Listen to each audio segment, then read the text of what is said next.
बिस्मिल्लाहिर्रहमानिर्रहीम। अस्सलाम वालेकुम। एक नई रेसिपी के साथ आपको वेलकम करते हैं। आज हम आपके साथ रेस्टोरेंट स्टाइल चिकन कढ़ाई बनाने की रेसिपी दे रहे हैं, जो अमूमन कराची के रेस्टोरेंट्स में सर्व की जाती है।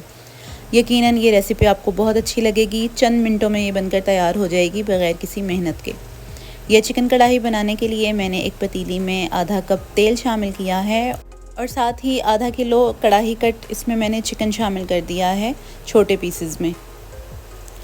साथ ही एक खाने का चम्मच भर के मैंने इसमें लहसुन अदरक का पेस्ट शामिल किया है। अब हमें इसको 3 से 4 मिनट तक मीडियम टू लो हीट रखते हुए अच्छे से कुक कर लेना है, जब तक कि चिकन का जो कलर है वो चेंज नहीं हो जाता।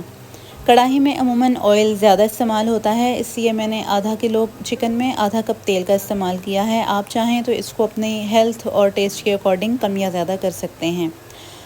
अच्छे से ये तीनों चीज़ें जो हैं वो मिक्स हो जाएंगी, भुन जाएंगी, तो हम इसमें मसाले शामिल कर देंगे, जिसमें मैंने एक खाने का चम्मच लेवल करके लाल मिर्च का पाउडर शामिल किया है।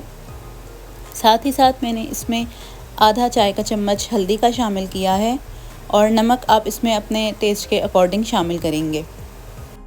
लो टू मीडियम हीट रखते हुए हमें ये तमाम मसाले अच्छे से मिक्स कर देने हैं इस चिकन में।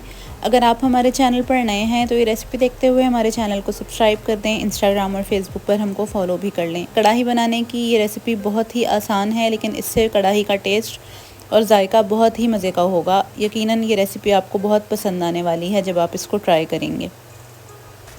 आप देख सकते हैं तमाम मसाले अच्छे से इस ऑयल में और चिकन में मिक्स हो गए हैं। तो यहाँ मैंने इसमें टमाटर शामिल किए हैं। तकरीबन 4 से 5 टमाटर लिए थे, जिनका वज़न 300 ग्राम था। उनका मैंने छिलका उतार दिया और फिर स्लाइस करके वो इस चिकन में शामिल कर दिए हैं। एक दफ़ा इसको भी अच्छे से मिक्स करेंगे और फिर ये टमाटर और चिकन गलने के लिए मैं इसको कवर करके पकने के लिए रख दूँगी।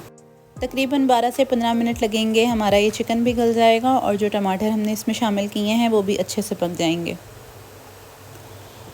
तकरीबन 15 मिनट के बाद ये टमाटर आप देख सकते हैं कि अच्छी सी ग्रेवी बन गई है, लेकिन अभी इसमें मॉइस्चर अच्छा खासा मौजूद है। तो चूल्हा तेज़ करके आप इसका जितना भी एक्सेस पानी है वो ड्राई कर लेंगे और जब ये अच्छा सा भुन जाएगा, ऑयल ऊपर आना शुरू हो जाएगा, तो फिर हम इसमें 1 चाय का चम्मच भर के पिसा हुआ गरम मसाला शामिल कर देंगे।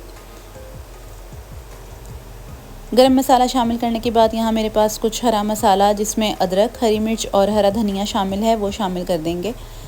थोड़ा सा अदरक लिया था, बड़े तकरीबन 1 से 2 खाने के चम्मच अदरक है। 2 से 3 हरी मिर्चें ली थी, उनको बीच से कट करके शामिल कर दिया और 2 से 3 चम्मच ही मैंने इसमें हरा धनिया शामिल किया है बारीक काट के।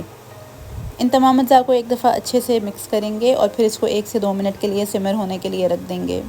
मटन या चिकन कढ़ाई में से आपकी फ़ेवरेट कढ़ाई कौन सी है, हमें कमेंट सेक्शन में ज़रूर बताइएगा। आसानी से बन जाने वाली इंतहाई लजीज़ और जायकेदार ये चिकन कढ़ाई बनकर बिल्कुल तैयार है। आप इसको रोगनी नान, सादे नान और घर की रोटी के साथ सर्व कर सकते हैं।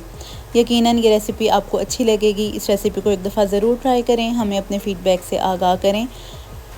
चैनल पर नए हैं तो हमारे चैनल को ज़रूर सब्सक्राइब कर दें और इस रेसिपी को शेयर भी कर दें। अल्लाह ताला हमारे और आपके रिज़्क़ में बहुत ज़्यादा बरकतें, रहमतें अता फ़रमाए। एक नई रेसिपी के साथ हाज़िर होंगे, तब तक के लिए अल्लाह हाफ़िज़।